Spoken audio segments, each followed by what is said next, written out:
আসসালামু আলাইকুম।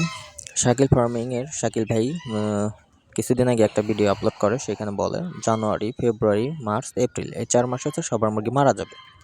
আসলে কি কারণে মারা যাবে সেটা কিন্তু কেউ জানেন না, বা হচ্ছে যে সে একটা ক্লিয়ার ভাবে বলে নাই। তো যাই হোক, সেটা আমার সাথে হইছে, বা আমার এলাকাতে সেই কাহিনীটা শুরু হয়ে গেছে অলরেডি।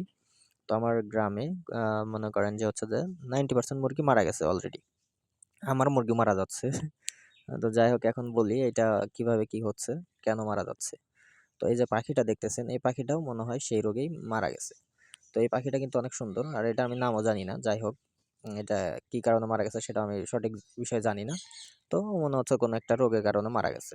তো এই যে দোয়েল পাখিটা দেখতেছেন, এর কিন্তু বডি কন্ডিশন বা হেলথ সবকিছু ভালো, কিন্তু উঠতে পারছে, ফ্লাই করতে পারছে না। এও একটা রোগে আক্রান্ত হয়ে মারা গেছে। তো এখন আসি মুরগি কেন মারা যায়। মানে বিষয়টা কেন বলছে শাকিল ভাই। শাকিল ভাই বলছে এই কারণেই যে হচ্ছে গ্রামে যারা ধরেন 20টা 25টা 30টা 10টা 5টা মুরগি পালে, তো এদের ধরেন হচ্ছে যে ভ্যাকসিন করা থাকে না। এদের হচ্ছে যে এই যে সিজনাল যে রোগগুলা, যেমন ধরেন রানীক্ষেত, তারপর হচ্ছে ধরেন এই যে এই সিজনে হচ্ছে যে বার্ড ফ্লু, তো এইগুলো কিন্তু আক্রান্ত হচ্ছে, মুরগি মারা যাচ্ছে। এখন হচ্ছে যে জঙ্গলে তারা মারা যাওয়ার পরে এটা কিন্তু পুঁতে ফেলে না, এটা ফেলাই দিয়েছে জঙ্গলে। জঙ্গলে ফেলাই দেওয়ার পরে সেই ক্ষেত্রে হচ্ছে যে সংক্রমিত হয়।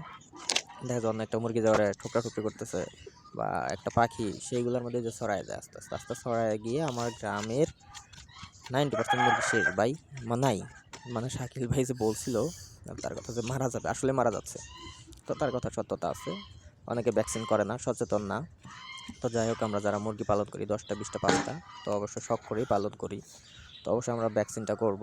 আর হচ্ছে যে মুরগি যদি মারা যায় এভাবে গর্ত করে পুঁতে রাখবেন, এতে হচ্ছে যে অন্য সবার মুরগিগুলো হয়তো বা বাঁচতে পারে। আপনার এই সামান্য একটু উপকারের কারণে অনেক বড় উপকার হতে পারে মানুষের সাথে।